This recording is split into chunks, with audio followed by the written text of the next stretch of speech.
Hi, how you doing? And welcome back to another video from Average FPL. We're going to start this week by reviewing Game Week 28, the decisions that I made that went incorrectly and correctly, because there was a couple. And then we're going to look at Game Week 29, decisions going forward, and how we can best get the most of our teams. So, got my team on the board from Game Week 28. Pretty good game week, broke 100 points. The main glaring error was captaining Lukaku. Um, really frustrating because he only came on for 4 minutes in the second game. And I did think at the time I was on a wild card.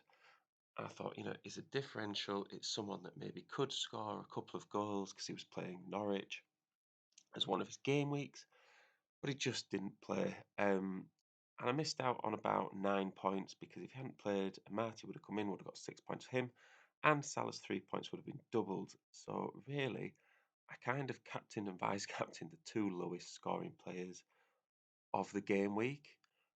Couldn't have picked worse captains out of my team, but at the time, even though Salah has a single game week, you just kind of need to hedge your bets with it and get the best chance of getting points. And obviously, to not captain Salah or not vice captain Salah, you run the risk of everyone else getting a lot more points than you. So yeah, could have maximised my points even more. I look at it and think, God, imagine if you captained Cash, but then at the time I'm never going to do that. So if your captaincy doesn't work out, you've just got to think at the time, was it the right thing to do? And you could maybe argue that Lukaku wasn't the right thing to do. I'm not necessarily going to try and defend that too much.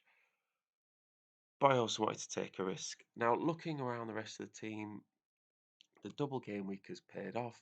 I mentioned Cash already. That is just an incredible score. And, players like Pookie, Kane, Trent, even Sarr, the goalkeeper, really paid off on my wild card. I would have said, I would have liked to have not had quite so many points on my bench.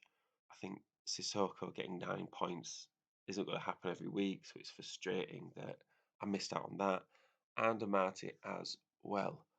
So yeah, still had a green arrow, and my overall gaming rank was just inside 600k. And it's now meant I've gone up a couple of 100k again, and I'm within this top 750k, which is a really good place to be. We've got about 10 game weeks to go, and I just feel good about my team making that push going forward.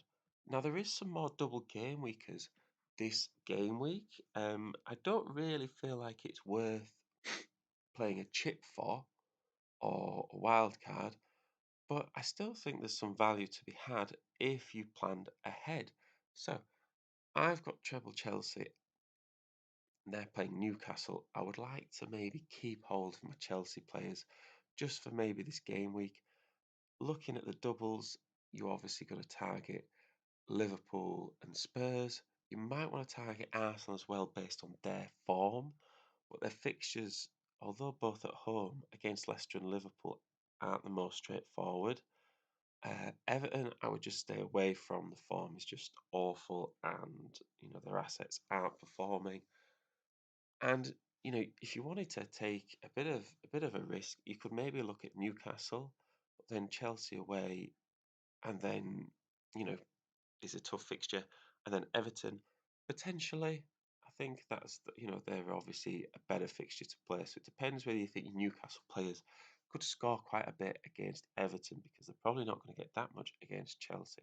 So your real value, I think, will be again for Spurs players and Liverpool players. So I've already got Salah and Trent in. I've got Kane as well. I think if you were to captain somebody, I would probably go Salah or Kane this game week. I think you can't really look elsewhere. I think, Salah is Salah. Kane looks to be scoring a little bit as well. I think if you've got Son and not Kane, then I think you're okay captaining Son as well. But it really has to be one of those players, I think, going into this game week if you want to maximise your points or not fall further behind in your mini leagues. So this is my team. I have a transfer in the bank. Now, the plan was to get rid of Lukaku, but only having one transfer to spare, I don't like taking hits on my team. I think it's not always necessary and it leads to a bit of a risk. I think Chelsea with Newcastle at home is reasonable. I also think Lukaku. I know he probably won't play. He's not going to get captained, but who am I going to take him out for? I would rather take him out next week when I'm actually able to use that money I would save to bring in someone else that might actually contribute. I've still got my bench boost to use. So I would maybe look at upgrading my goalkeeper as well. I think if I did have two free transfers, this game week might not be the worst game week in the world to use a bench boost. I could get in a goalkeeper with a double game week, and then the rest of my bench play. Whilst they might not generally score that highly overall, they did last week, so it is possible. Um, but yeah, I think I'm going to keep hold of Lukaku for this week.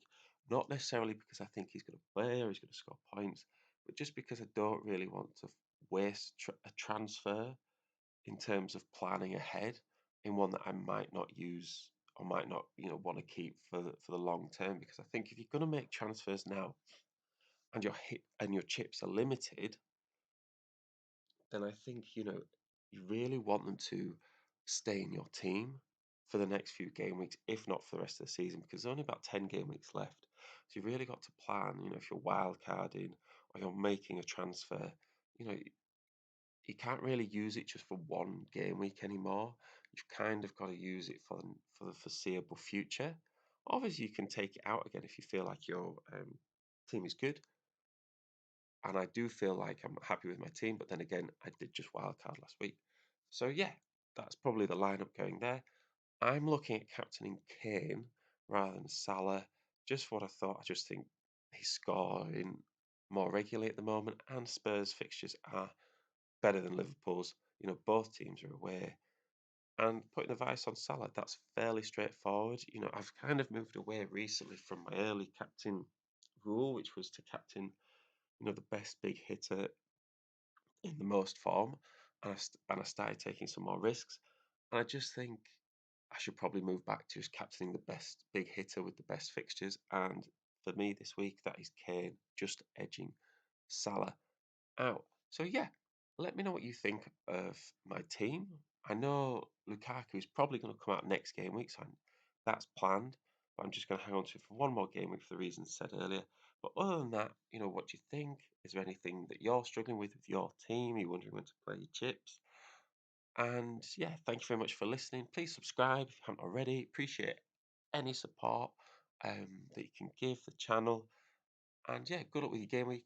Thank you very much for listening. I will see you in the next one.